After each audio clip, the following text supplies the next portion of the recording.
बहुत बहुत स्वागत है आप सभी का आपके अपने YouTube channel Shukla study point में। मैं शिवम शुक्ला आप सभी दोस्तों का हार्दिक स्वागत करता हूं। आज की वीडियो के माध्यम से हम लोग चर्चा करेंगे शिक्षा शास्त्र के मॉडल पेपर के बारे में, जो कि 2024 और 25 की परीक्षाओं के लिए बहुत ही ज़्यादा महत्वपूर्ण है। अगर आप BA 6 सेमेस्टर में हैं और एजुकेशन आपका सब्जेक्ट है, यानी कि शिक्षा शास्त्र आपका सब्जेक्ट है, तो आपको यह लेक्चर पूरा देखना चाहिए। आपको बता दूं, जब आप इस वीडियो को पूरा देखेंगे तो आपका कॉन्फिडेंस लेवल बहुत हाई होगा, क्योंकि इस वीडियो के माध्यम से लगभग हम 150 से अधिक ऑब्जेक्टिव टाइप के प्रश्नों पर चर्चा करने वाले हैं। आपको BA के 6 सेमेस्टर में एजुकेशन के सेकंड पेपर में milestones and new dimension of Indian education के बारे में आपको जानना है। हिंदी में इसको क्या बोलेंगे? हिंदी में इसको क्या बोलेंगे भाई? देखिए, पेपर 1 में हम लोगों ने इससे पहले शैक्षिक प्रबंधन मतलब शैक्षिक प्रशासन और शैक्षिक प्रबंधन के बारे में समझा, ठीक है। अब इसमें हम लोग सेकंड पेपर में milestones and new dimensions of Indian education के बारे में समझना है, यानी भारतीय शिक्षा में मील के पत्थर और नए आयाम, ये आपको पढ़ना है, ठीक है। ये बात आप ध्यान रखेंगे। इसमें आप रमसा के बारे में जानेंगे, रूसा के बारे में जानेंगे। देखिए, रमसा जो होता है उसका फुल फॉर्म होता है राष्ट्रीय माध्यमिक शिक्षा अभियान। रूसा का मतलब होता है राष्ट्रीय उच्चतर शिक्षा अभियान। RTE का मतलब होता है राइट टू एजुकेशन। RTE मतलब क्या होता है? Right to education. तो ये सब प्रश्न आपसे परीक्षा में आएंगे, ठीक है।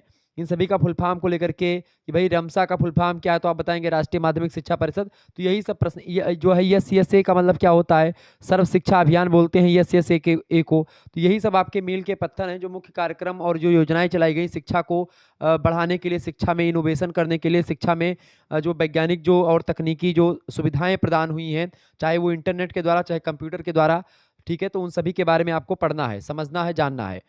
तो आइए बहुत ही महत्वपूर्ण प्रश्नों को जानने का प्रयास करते हैं। बहुत ही महत्वपूर्ण प्रश्न आपकी परीक्षा की दृष्टि से ये सब हैं। चले, पहला प्रश्न आपकी स्क्रीन पर आ चुका है, सभी लोग देखने का प्रयास करेंगे।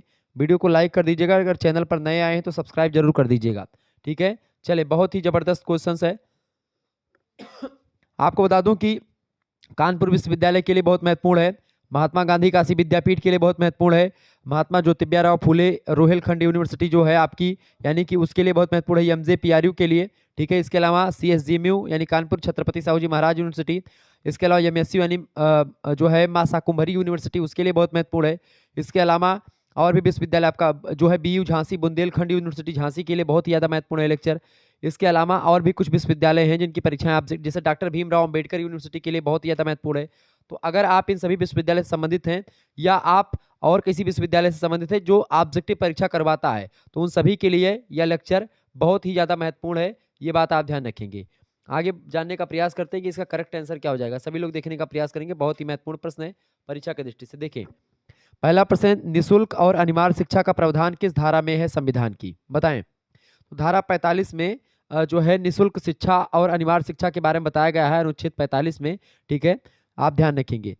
अगला क्वेश्चन है, 6 से 14 वर्ष के बालकों को निःशुल्क शिक्षा उपलब्ध करवाने का बात, मतलब राज्य जो है वो, यानी देश जो होगा, क्या होगा? राज्य, वो एक प्रकार से राज्य मतलब देश, पॉलिटिकल साइंस में। तो वो क्या करेगा? 6 से 14 वर्ष के बच्चों को क्या करेगा? जो है फ्री में एजुकेशन देगा 6 से 14 वर्ष के बालकों को। ये बात आप ध्यान रखें। जैसे जो प्राइमरी पाठशाला हर गाँव में खुला होता है, वो सरकार की तरफ से ही खोला गया है, ठीक है। तो ये एक प्रकार से इसीलिए खोला गया था। सर्व शिक्षा अभियान आप देखते हैं, उसमें एक पेंसिल बनी होती थी, उस पर लिखा होता था सब पढ़ें सब बढ़ें, ठीक है। 2 ठो लड़का और लड़की बैठे रहते थे उस पर, आप लोगों ने देखा होगा। चलें, अगला क्वेश्चन है, शिक्षा शरीर मतलब कि शिक्षा स्वास्थ्य शरीर में स्वस्थ मस्तिष्क का निर्माण करती है। बताएं, शिक्षा जो होती है स्वस्थ शरीर में स्वस्थ मस्तिष्क का निर्माण करती है। अरिस्तु का एक कथन है। ऑप्शन नंबर इसका सी करेक्ट आंसर हो जाएगा। अगला क्वेश्चन आप देखेंगे, बाल अधिकार का प्रस्ताव पारित हुआ। बाल अधिकार का प्रस्ताव का मतलब कि पारित किया किसने? संयुक्त राष्ट्र संघ के द्वारा पारित किया गया। ऑप्शन नंबर इसका ए करेक्ट आंसर हो जाएगा। नेक्स्ट क्वेश्चन से, भारतीय संविधान में शिक्षा क्या है? भारतीय संविधान में शिक्षा जो है वो समवर्ती सूची में है। अब ये समवर्ती सूची है क्या, इसको थोड़ा सा आपको बता दूं। देखें, एक होती है राज्य सूची, एक होती है केंद्रीय सूची। राज्य सूची से संबंधित विषयों पर इसमें कुछ विषय शामिल हैं, तो इन विषयों पर कानून केवल राज्य सरकार बनाती है। केंद्रीय सूची के विषयों पर सरकार केवल केंद्र सरकार ही बनाती है, मतलब कोई भी कानून बनाना हुआ तो। और समवर्ती सूची में राज्य और सरकार दोनों की सरकारें जो होती हैं वो कानून बनाती हैं समवर्ती सूची में शामिल विषयों पर। तो शिक्षा जो है आपकी, शिक्षा की अगर बात की जाए तो शिक्षा जो है ये समवर्ती सूची का विषय है। आप लोगों ने स्टेट यूनिवर्सिटी भी देखी होगी और सेंट्रल यूनिवर्सिटी भी देखी होगी। तो सेंट्रल यूनिवर्सिटी केंद्र से रिलेटेड होती है, स्टेट यूनिवर्सिटी राज्यों से संबंधित होती है, ये बात आप ध्यान रखेंगे। इसके अलावा आपको और बता दूं, शिक्षा आप देखते हैं, आप नवोदय विद्यालय को देख लें, प्राइमरी पाठशाला नवोदय आपका होता है 6 से लेकर के 12 वर्ष के बच्चों, अब 6 से लेकर के 12 क्लास 12 तक एक प्रकार से निःशुल्क शिक्षा उपलब्ध करवाता है, अगर एंट्रेंस एग्जाम देकर के पास हो जाए तो आप, ये केंद्रीय सरकार की व्यवस्था है। जबकि आप प्राइमरी पाठशाला देखेंगे राज्य सरकार के अधीन आता है, ठीक है। तो ये समवर्ती सूची का विषय है। अच्छा, इस शिक्षा पर राज्य सरकार भी कानून बना सकती है और केंद्र सरकार भी, लेकिन क्या हो, किसी एक मुद्दे पर राज्य सरकार और केंद्र सरकार दोनों ने कानून बनाया है तो वहां पर किसका मान्य होगा, केंद्र सरकार का कानून मान्य होगा, ठीक है, ध्यान रखिएगा। अगला प्रश्न है, सर्वप्रथम अनिवार्य प्राथमिक शिक्षा का बिल किसने सरकार के सामने प्रस्तुत किया, बताइएगा। बहुत ही महत्वपूर्ण प्रश्न आपकी स्क्रीन पर आ चुका है, बहुत ही महत्वपूर्ण प्रश्न है। क्या प्रश्न पूछा गया है, सर्वप्रथम अनिवार्य प्राथमिक शिक्षा का बिल किसने सरकार के सामने प्रस्तुत किया, तो गोपाल कृष्ण गोखले जी ने प्रस्तुत किया था। ऑप्शन नंबर इसका डी करेक्ट आंसर हो जाएगा। आगे देखेंगे, मिड डे मील कार्यक्रम यानी मध्याह्न भोजन कार्यक्रम इसको कहते हैं हिंदी में, जो प्राइमरी पाठशाला में अगर आपके आसपास होंगे तो आप देखते होंगे जो दोपहरिया भोजन मिलता है स्कूल में, खिचड़ी कहीं बनती है, कहीं हलवा बन गया, कहीं खीर उर बन जाती है, बढ़िया बढ़िया मेवा मिष्ठान बनता है, तो ये सब मिड डे मील कार्यक्रम के तहत ही करवाए जाते हैं। 1995 से ये एक प्रकार से व्यवस्था शुरू हुई है प्राथमिक स्कूलों के लिए। इस विचार से प्रारंभ किया गया, किस विचार से, ताकि नामांकन संख्या बढ़ाई जाए, क्योंकि प्राइमरी में अपने बच्चे को लोग भेजना नहीं चाहते थे, लोग सभी लोग सरकारी स्कूल में भेजते हैं, इसीलिए खाने का लालच जो एक प्रकार से थोड़ा बहुत रहेगा तो कुछ लोग जाएंगे, जैसे जो एक प्रकार से जाएंगे, कुछ लोग बच्चे, बहुत सारे बच्चे पहले बात पढ़ने के लिए जाते नहीं थे पहले, अब तो एक प्रकार से शिक्षा उच्छा को इतना ज़्यादा महत्व लोग देते हैं। पहले कुछ ही लोग केवल शिक्षा उच्छा ग्रहण करते थे, अब क्या है, सभी के बच्चे पढ़ते हैं। पहले केवल कुछ उच्च वर्ग के लोग होते थे वही पढ़ते थे, और प्राइमरी पाठशाला जब खुली तो भाई कुछ लोग अपने काम काज में जुटे होते थे, बच्चे शुरू से ही तम्बाकू कल्ला तोड़वाने में और जोंधरी गुड़वाने में, गन्ना की खेती करवाने में लगवा देते थे अपने बच्चों को बहुत सारे माता पिता। तो इसीलिए तो एक मौलिक अधिकार ये शुरू कर दिया गया कि भाई 6 से लेकर के 14 साल के बच्चों को अनिवार्य शिक्षा हर एक माता पिता का कर्तव्य होगा कि आपको करवाना है, मौलिक कर्तव्य में शामिल कर दिया गया इसको, ठीक है। 11वां मौलिक कर्तव्य जो शामिल हुआ है, ये यही शामिल हुआ है कि भाई प्रत्येक माता पिता का कर्तव्य होगा कि अपने बच्चे को 6 से लेकर के 14 साल के जो बच्चा है उनको निःशुल्क और अनिवार्य शिक्षा उपलब्ध करवाए, ठीक है। ये एक प्रकार से हर माता पिता का कर्तव्य होगा, ये आपका मौलिक अधिकार, हर बच्चे का ये मौलिक अधिकार भी है, ये नीति निर्देशक तत्व भी, यानी राज्यों का भी कर्तव्य होगा कि 6 से 14 वर्ष के बच्चों को वो अनिवार्य शिक्षा उपलब्ध करवाएंगे। तो कुल मिलाकर के शिक्षा पर बल दिया गया, तो इस तरीके से, और लोग फिर भी एडमिशन नहीं ले रहे थे, तब क्या किया गया, मिड डे मील कार्यक्रम शुरू किया गया, जिससे क्या हुआ कि नामांकन यानी एडमिशन बढ़े। Option number A correct answer हो जाएगा। आगे देखेंगे अगला प्रश्न, सर्व शिक्षा अभियान का शुभारंभ कब हुआ। सर्व शिक्षा अभियान सन 2000 में इसका शुरुआत हो, 2001 में जो है इसकी शुरुआत हुई है, किसकी, सर्व शिक्षा अभियान की। सर्व शिक्षा अभियान की अगर बात की तो इसको शॉर्ट फॉर्म में क्या बोलते हैं, SSA बोलते हैं, बात ध्यान, क्या बोलते हैं, SSA बोलते हैं सर्व शिक्षा अभियान को। इसमें क्या किया जाता है, 6 से लेकर के 14 साल के बच्चे को निःशुल्क अनिवार्य शिक्षा उपलब्ध करवाया जाता है, ये राज्य सरकार के अधीन है। आपको बता दूं 86वां संविधान संशोधन हुआ, ठीक है, 86वें संविधान संशोधन के द्वारा 2002 में आया ये संशोधन, 2002 में, उसमें निःशुल्क कर दिया गया, इसको एक मौलिक अधिकार की श्रेणी में घोषित कर दिया गया। सर्व शिक्षा अभियान वैसे 2000 और 2001 में, अगर एक भी मिले, 2001 इन्हीं में चालू किया गया, ये बात आप ध्यान रखेंगे, ठीक है। SSA इसको कहा जाता है, ये बात ध्यान रखें। बेसिकली शुरुआत हुई 2000 ईस्वी में ही इसकी, तो इसका ए ऑप्शन करेक्ट आंसर हो जाएगा। आगे बढ़ते हैं, अगला प्रश्न। अगला प्रश्न, भारत में सर्वप्रथम कौन सी मिशनरी, मतलब ईसाई मिशनरी आई थी सबसे पहले, बताएं। भारत में सबसे पहले कौन सी ईसाई मिशनरी आई थी। देखिए, सबसे पहले भारत में पुर्तगाली आई। पुर्तगाली में कौन आया था भाई, वास्को डिगामा पहला पुर्तगाली था, ठीक है। ये एक प्रकार से ईसाई था, मिशनरी था, वो ये जहाजी बेड़ा लेकर के कालीकट पहुंचा था बंदरगाह पर दक्षिण भारत में, तो यही आया था। आगे देखेंगे अगला क्वेश्चन है, भारत में ईस्ट इंडिया कंपनी का प्रवेश कब आरंभ हुआ, तो 1613 ईस्वी में, ठीक है, ईस्ट इंडिया कंपनी यहाँ पर स्थापित हुई भारत में। अगला क्वेश्चन है, शिक्षा में छनाई का सिद्धांत लागू किया। छनाई मतलब होता है निस्यंदन का सिद्धांत। निस्यंदन का सिद्धांत एक प्रकार से लागू किसने किया, लॉर्ड मैकाले ने लागू किया है, तो इसका ए ऑप्शन करेक्ट आंसर होगा। अगला क्वेश्चन है, शिक्षा छनाई का सिद्धांत लागू किया, शिक्षा का छनाई सिद्धांत लागू किया जन शिक्षा के लिए। ऑप्शन नंबर इसका ए करेक्ट आंसर हो जाएगा। ओके, तो ये सब प्रश्न परीक्षा के लिए बहुत ही ज़्यादा महत्वपूर्ण है, परीक्षा में ये सब प्रश्न आपसे पूछे जाते हैं, ये बात आप ध्यान रखेंगे। अच्छा बेटा, नेशनल असेसमेंट सेंटर किसके लिए बनाया जाएगा, तो ये बच्चों के लिए बनाया जाएगा, ये बात बताई गई है, क्लियर, ये बात आप ध्यान रखेंगे। ओके, परीक्षा की दृष्टि से बहुत ही महत्वपूर्ण ये सब प्रश्न है। अच्छा, आपसे कई प्रश्न और आपसे पूछा जाता है, जैसे कि प्रश्न आपसे पूछा जाता है, एक फुल फॉर्म आपसे पूछ सकता है। मैं कुछ फुल फॉर्म आपको बता दूं। जैसे आपका एक फुल फॉर्म पूछा जाता है MGCGB, इसका फुल फॉर्म आपसे पूछा जा सकता है कि MGCGB का फुल फॉर्म क्या होता है। तो इसका फुल फॉर्म होता है महात्मा गांधी चित्रकूट ग्रामोदय विश्वविद्यालय। क्या फुल फॉर्म होगा इसका? MGCGB का फुल फॉर्म क्या होगा, याद कर लीजिएगा। इस यम माने महात्मा, जी माने गांधी, सी माने चित्रकूट और जी माने ग्रामोदय और वी माने विश्वविद्यालय। तो महात्मा गांधी चित्रकूट ग्रामोदय विश्वविद्यालय जो है, इसकी स्थापना कब हुई? इसकी स्थापना हुई 12 फरवरी को। कब हुई भैया स्थापना? 12 फरवरी को स्थापना हुई है। ठीक है, कब स्थापना हुई? 12 फरवरी 1991 में। ध्यान रखिएगा, ये इंपॉर्टेंट प्रश्न था इसलिए मैंने आपको बता दिया। ठीक है, ये महात्मा गांधी ने, इन्होंने शिवरात्रि के दिन मध्य प्रदेश सरकार के अधिनियम 1991 के द्वारा नानाजी देशमुख ने इसकी स्थापना करी थी। हालांकि मतलब कि नानाजी देशमुख ने स्थापना करी थी महात्मा गांधी के नाम पर। ठीक है, महात्मा गांधी के ग्रामीण विकास के स्वप्न को साकार किया ग्राम स्वराज की स्थापना करके। ठीक है, इन्होंने किसने? तो जो है देशमुख जी ने, नानाजी देशमुख ने। इसमें 1995 संशोधन अधिनियम के तहत 1997 में महात्मा गांधी ग्रामोदय विश्वविद्यालय वर्तमान नाम इसका रखा गया। तो महात्मा गांधी ग्रामोदय विश्वविद्यालय इसको अब कहा जाता है वर्तमान में। पहले इसको महात्मा गांधी चित्रकूट ग्रामोदय विश्वविद्यालय कहा जाता था। ठीक है, ये बात आप ध्यान रखेंगे। तो ये एक प्रकार से जो है समयक तकनीकी का विकास, प्रचार प्रसार और शिक्षण के लिए उपयोगी है। गांव के विकास के लिए, ये सब के लिए काम करता है। ठीक है, तो ये हो गया आपका ये। इसके अलावा आपसे और भी कुछ प्रश्न आपसे पूछ सकता है। जैसे आपसे और भी प्रश्न क्या पूछेगा, जैसे बताएं, प्रश्न आपसे पूछ सकता है NLM। NLM क्या है? NLM जो है इसको बोलते हैं जो है नेशनल लिटरेरी जो है मिशन इसको बोलते हैं, यानी कि राष्ट्रीय साक्षरता मिशन। LM मतलब कि LM को क्या बोलते हैं? राष्ट्रीय साक्षरता मिशन। इसकी स्थापना मतलब इसकी शुरुआत कब हुई? तो इसकी शुरुआत हुई भैया कब? 5 मई 1988 को। ये प्रश्न भी आप याद कर लीजिएगा। NLM की शुरुआत कब हुई? तो 5 मई 1988 को हुई। ये बात आप ध्यान रखेंगे, परीक्षा के लिए बहुत ही महत्वपूर्ण प्रश्न ये है। इसके अलावा आपसे प्रश्न ये भी पूछ सकता है कि जो है NCERT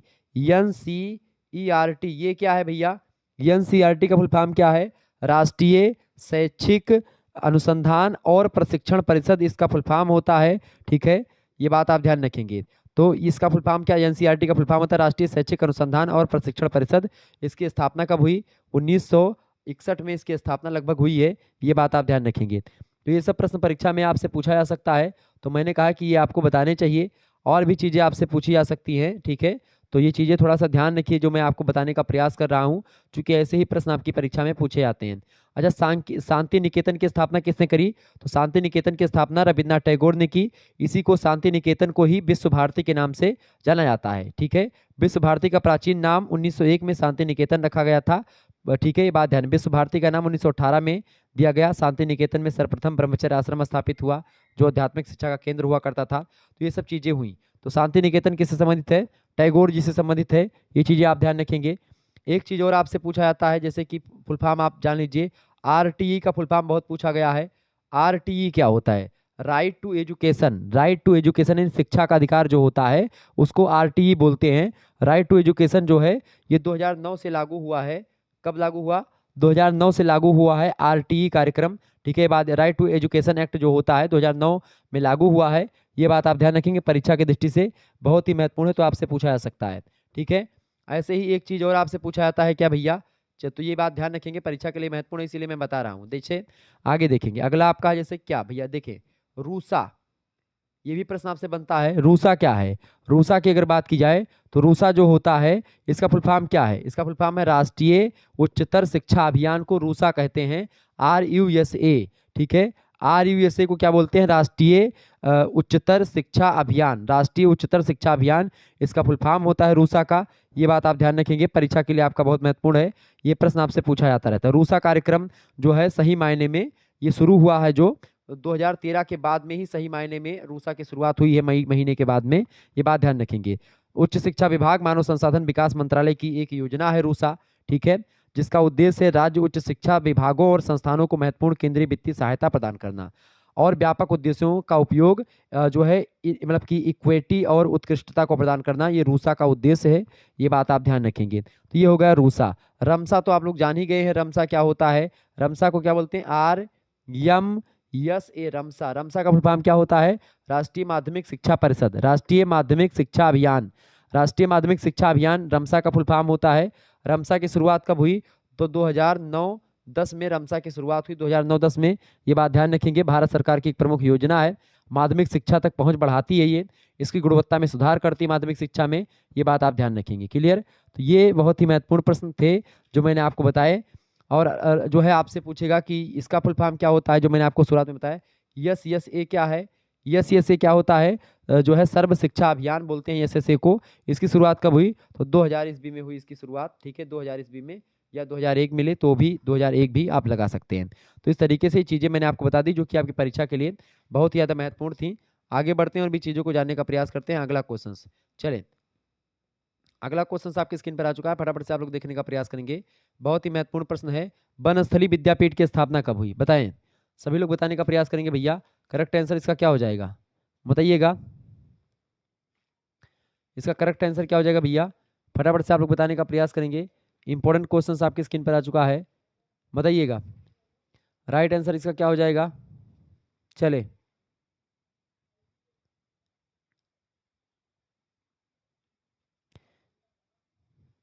आगे बढ़ा जाए।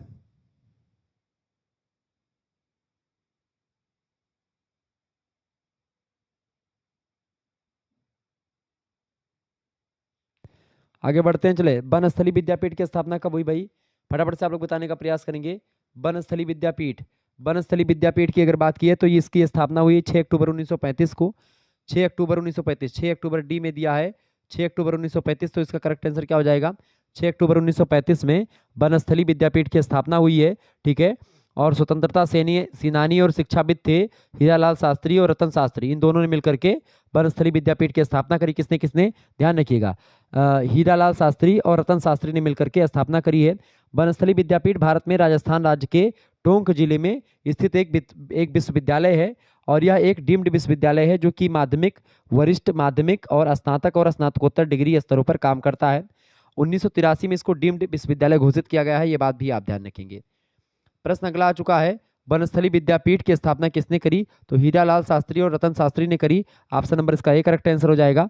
आगे बढ़ते हैं और भी चीज़ों को जानने का प्रयास करते हैं। फटाफट से एक बार वीडियो को लाइक कर दीजिएगा, चैनल पर अगर नए आए हैं तो सब्सक्राइब कर दीजिएगा।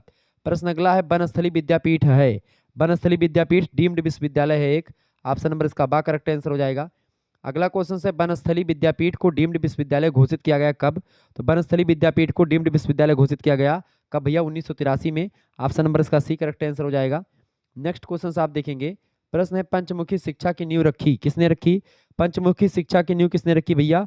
पंचमुखी शिक्षा की नींव जो है वनस्थली विद्यापीठ के द्वारा ही रखी गई है, ये बात आप ध्यान रखेंगे। पंचमुखी शिक्षा के अंतर्गत क्या आता है? पंचमुखी शिक्षा के अंतर्गत है वनस्थली विद्यापीठ। ऑप्शन नंबर इसका डी करेक्ट आंसर हो जाएगा। पंचमुखी शिक्षा के अंतर्गत आपको बता दूं कि जैसे शारीरिक और व्यवहारिक शिक्षा, कला से रिलेटेड शिक्षा, नैतिक और बौद्धिक शिक्षा, ये सब शामिल है। शारीरिक शिक्षा, व्यवहारिक शिक्षा, कला शिक्षा, नैतिक शिक्षा और बौद्धिक शिक्षा, ये पांचमुखी शिक्षा कार्यक्रम यही है जो कि वनस्थली विद्यापीठ के द्वारा चलाया गया। अच्छा, शांति निकेतन का वर्तमान नाम क्या है? तो विश्व भारती है। शांति निकेतन की स्थापना किसने करी थी? तो रविन्द्रनाथ टैगोर ने करी थी, ये बात आप ध्यान रखें। किसने करी थी? रविन्द्रनाथ टैगोर ने करी थी, ये बात आप ध्यान रखेंगे। क्लियर? अच्छा, एक प्रश्न और पूछा था कि टैगोर ने शांति निकेतन में ललित कला स्कूल की स्थापना कब करी? तो 1901 ईस्वी में करी थी, ये बात आप ध्यान रखेंगे। आगे बढ़ते हैं, अगला क्वेश्चन आपकी स्क्रीन पर आ चुका है। ये सब प्रश्न बहुत ही महत्वपूर्ण है, चलिए जानने का प्रयास करते हैं कि इसका करेक्ट आंसर क्या हो जाएगा। प्रश्न आपकी स्क्रीन पर आ चुका है भैया, प्रश्न आपकी स्क्रीन पर आ चुका है कि माइक्रो टीचिंग के अंतर्गत, माइक्रो टीचिंग संबंध में अनुसंधान कार्य करने वाला प्रथम विश्वविद्यालय। फटाफट से आप लोग बताने का प्रयास करेंगे, इसका करेक्ट आंसर क्या हो जाएगा। चलें बताने का प्रयास करें। माइक्रो टीचिंग, माइक्रो टीचिंग के संबंध में अनुसंधान कार्य करने वाला प्रथम विश्वविद्यालय कौन है? तो वो है इंदौर विश्वविद्यालय। ऑप्शन नंबर इसका ए करेक्ट आंसर होगा। अगला क्वेश्चन है, संयुक्त राज्य अमेरिका ने शैक्षिक तकनीकी की राष्ट्रीय परिषद की स्थापना कब करी? तो संयुक्त राज्य अमेरिका ने शैक्षिक तकनीकी की परिषद मतलब की राष्ट्रीय परिषद की स्थापना 1967 में करी। Option number B correct answer हो जाएगा। अच्छा, आपसे पूछेगा कि Indian Association of Programmed Learning की स्थापना कब हुई? तो 1965 में हुई, ठीक है, ये बात आप ध्यान रखेंगे। आपसे पूछेगा कि एनसीईटी द्वारा शैक्षिक तकनीकी केंद्र की स्थापना कब हुई? तो 1973 में हुई। अच्छा, सर्वप्रथम अभिक्रमित अनुदेशन का प्रयोग करने वाला विश्वविद्यालय कौन सा था? तो बड़ौदा विश्वविद्यालय था। ये बात भी आप ध्यान रखेंगे। शैक्षिक तकनीकी का विकास कब से हुआ? 1926 से शुरू हुआ। ओके। अनुक्रमित अनुदेशन का विकास किसके द्वारा हुआ? तो स्किनर के द्वारा। आगे देखिएगा अगला क्वेश्चन। अगला प्रश्न, शैक्षिक तकनीकी दशक किसे कहते हैं? शैक्षिक तकनीकी दशक जो कहा जाता है 1970 के दशक को कहा जाता है। ऑप्शन नंबर इसका सी करेक्ट आंसर हो जाएगा। आगे देखेंगे अगला प्रश्न आपकी स्क्रीन पर आ चुका। शैक्षिक तकनीकी शब्द का सर्वप्रथम प्रयोग किसने किया था? तो शैक्षिक तकनीकी शब्द का प्रयोग सबसे पहले ब्रायन मोर ने किया था। किसने किया था? ब्रायन मोर। ऑप्शन नंबर इसका बी करेक्ट आंसर होगा। आगे देखेंगे अगला क्वेश्चन आपके स्क्रीन पर आ चुका है। निम्नलिखित में से कौन शैक्षिक प्रौद्योगिकी का प्रकार नहीं है? बताएं। निम्नलिखित में से कौन शैक्षिक प्रौद्योगिकी का प्रकार नहीं है? इनमें से देखिए, शिक्षण तकनीकी, अनुदेशन तकनीकी और व्यवहार तकनीकी, ये एक प्रकार से शैक्षिक प्रौद्योगिकी के प्रकार हैं। ठीक है। संप्रेषण तकनीकी, ये एक प्रकार से इसका शैक्षिक प्रौद्योगिकी का प्रकार नहीं है। आगे देखेंगे अगला क्वेश्चन है, all India association of educational technology की स्थापना कब हुई? तो 1965 में हुई। इसका बी ऑप्शन राइट आंसर हो जाएगा। आगे देखेंगे अगला प्रश्न है, प्रौद्योगिकी एवं इंजीनियरिंग पाठ्यक्रम को मान्यता प्रदान करता है कौन? तो प्रौद्योगिकी और इंजीनियरिंग पाठ्यक्रम को मान्यता देता है कौन? AICTE। ठीक है, AICTE जो होता है ये प्रौद्योगिकी एवं इंजीनियरिंग पाठ्यक्रम को मान्यता देता है। ये बात आप ध्यान रखेंगे। आगे बढ़ते हैं और भी चीज़ों को जानने का प्रयास करते हैं। ठीक है, चले अगला प्रश्न, शैक्षिक तकनीकी का शिक्षण मशीन के रूप में सर्वप्रथम प्रयोग किसने किया? शैक्षिक तकनीकी का शिक्षण मशीन के रूप में सर्वप्रथम प्रयोग किया था सिडनी एल प्रेसे ने। ऑप्शन नंबर इसका सी करेक्ट आंसर होगा। नेक्स्ट क्वेश्चन है, शैक्षिक तकनीकी शैक्षिक समस्याओं के समाधान का एक व्यवस्थित उपागम है, किसने कहा? शैक्षिक तकनीकी शैक्षिक समस्याओं के समाधान का एक व्यवस्थित उपागम है, इस कथन को किसने कहा था? कॉक्स महोदय ने कहा था। ऑप्शन नंबर इसका सी करेक्ट आंसर होगा। आगे देखेंगे अगला क्वेश्चन है, शैक्षिक प्रौद्योगिकी के क्षेत्र में सबसे पहले सबसे प्रभावशाली कार्य किसने किया? बताएं। शैक्षिक तकनीकी शैक्षिक प्रौद्योगिकी के क्षेत्र में सबसे प्रभावशाली कार्य किसने किया है? तो BF स्किनर ने किया है। ऑप्शन नंबर इसका डी करेक्ट आंसर होगा। अगला क्वेश्चन आपके स्क्रीन पर आ चुका है, शैक्षिक तकनीकी में नया उदीयमान माध्यम है। नया उदीयमान माध्यम है इंटरनेट। ठीक है, ऑप्शन नंबर इसका ए करेक्ट। इंटरनेट के आ जाने से शिक्षा में बहुत ज़्यादा प्रचार प्रसार शिक्षा का हुआ है। शिक्षा में आप जान लीजिए कि शिक्षा में औपचारिकता आ गई है। ये बात ध्यान रखेंगे। ओके, आगे बढ़ा जाए। आगे बढ़ते हैं और भी प्रश्नों को जानने का प्रयास करते हैं। एक बार फटाफट से वीडियो को लाइक कर दीजिएगा। चैनल पर अगर नए आए हैं तो सब्सक्राइब कर दीजिएगा। ओके, चलिए प्रश्न अगला आपकी स्क्रीन पर आ चुका है। अच्छा, मोक का फुल फॉर्म क्या होता है? एक प्रश्न आपसे ये बन सकता है मोक के बारे में। ठीक है, कि मोक्स क्या है? MOOCS। ठीक है, ये ध्यान रखिए, MOOCS क्या है? MOOCS का मतलब होता है, इसका हिंदी मतलब होता है बड़े पैमाने पर खुला ऑनलाइन पाठ्यक्रम को मोक्स कहते हैं। मोक्स अंग्रेजी में इसको बोलते हैं मास लेबल ऑनलाइन ओपन कोर्सेज बोलते हैं। इसको क्या बोलते हैं? मास लेबल ऑनलाइन ओपन कोर्सेज। बड़े पैमाने पर खुला ऑनलाइन पाठ्यक्रम कहा जाता है मूक्स को। ठीक है, इसको मूक्स कहते हैं। ये खुला ऑनलाइन पाठ्यक्रम एक ऑनलाइन पाठ्यक्रम है जिसका उद्देश्य वेब के माध्यम से असीमित भागीदारी और खुली पहुंच है। पारंपरिक पाठ्य सामग्री जैसे कि फिल्माए गए व्याख्यान, रीडिंग और समस्या सेट के अलावा कई मूक्स छात्रों, प्रोफेसर और शिक्षण सहायकों के बीच सामुदायिक बातचीत का समर्थन करने के लिए मूक्स जो है जैसे मंचों का प्रयोग करा जाता है। ये मूक्स है। तो मूक्स के बारे में आप ध्यान रखिएगा, इसका फुल फॉर्म क्या होता है? मास लेबल ऑनलाइन ओपन कोर्सेस। ठीक है, तो ये प्रश्न परीक्षा के लिए बहुत महत्वपूर्ण है। प्रश्न परीक्षा में मूक्स से रिलेटेड कई प्रश्न आएंगे। और एक आपका होता है स्वयं। ठीक है, मूक्स तो हो गया, और दूसरा क्या होता है आपका, ये भी ध्यान रखेंगे, स्वयं। SWAYAM, स्वयं बोलते हैं इसको। ठीक है, स्वयं। स्वयं की अगर बात की है तो इसका फुल फॉर्म क्या होता है? स्वयं का फुल फॉर्म होता है study webs of acting learning for young. क्या होता है? Study web of active learning for young. ठीक है, ये बात आप ध्यान रखेंगे। एक्टिव लर्निंग फॉर यंग जो है इसका फुल फॉर्म होता है तो study webs of active learning for young. ये एक प्रकार से स्वयं का फुल फॉर्म होता है। ये बात आप ध्यान रखेंगे। भारत सरकार के द्वारा शुरू किया गया एक कार्यक्रम है। इसे शिक्षा नीति के 3 प्रमुख सिद्धांतों, पहली बात पहुंच, दूसरा इक्विटी और तीसरा गुणवत्ता, इन तीनों को प्राप्त करने के लिए डिजाइन किया गया है स्वयं को। ठीक है, ये बात आप ध्यान रखेंगे। स्वयं जो होता है उन छात्रों के लिए डिजिटल डिवाइड को जो है पाटने का प्रयास करता है, जो है जो अब तक डिजिटल क्रांति से अछूते रहे हैं, मतलब कि ये एक प्रकार से डिजिटल के माध्यम से डिजिटलीकरण कर रहा है, ये स्वयं है। ठीक है, ध्यान रखेंगे। ये हर एक शिक्षा के लिए उपयोगी है, बहुत ही महत्वपूर्ण है स्वयं पोर्टल जो है। क्लियर? तो मूक्स और स्वयं आप दो चीजें जान गए। इसके अलावा एक चीज और आपसे पूछता है, स्वयं तो हो गया, एक चीज और है आपका OER। OER क्या है भैया? OER की बात की तो उसको बोलते हैं open educational resources. Open educational resources OER का फुल फॉर्म है, हिंदी में बोलते हैं मुक्त शैक्षिक संसाधन। मुक्त शैक्षिक संसाधन जो है इसी को OER बोला जाता है शॉर्ट फॉर्म में, ये बात आप ध्यान रखेंगे। Okay, clear? मुक्त शैक्षिक संसाधन पर अनुशंसा को अपनाया किसने? तो ये अपनाया गया था यूनेस्को के आम सम्मेलन जब हुआ था, 40वां सत्र हुआ था यूनेस्को का 25 नवंबर 2019 को। तो 2019 में इसको अपनाया गया था, ये बात भी आप ध्यान रखेंगे, 25 नवंबर को। क्लियर? तो ये आपका है OER। तो ये भी प्रश्न आपसे अगर OER से पूछेगा तो आप इसको भी बता देंगे। एक चीज और आपसे पूछता है, वो बात ध्यान रखेंगे, OECD लिख लीजिएगा, सभी लोग लिख लीजिएगा। OECD क्या है? OECD क्या है? OECD का फुल फॉर्म होता है आर्थिक सहयोग और विकास संगठन। क्या होता है? आर्थिक सहयोग और विकास संगठन या मुक्त शैक्षिक संस्थान, मतलब कि आर्थिक सहयोग और विकास संगठन OECD का फुल फॉर्म होता है। तो ये बात ध्यान रखेंगे, परीक्षा के लिए बहुत ही महत्वपूर्ण है। और ई मैगजीन एक होता है, ई मैगजीन का फुल फॉर्म क्या होता है आपसे पूछेगा, ई मैगजीन क्या है? ई मैगजीन मैं समझा दे रहा हूँ, फिर वही प्रश्न और रखूंगा।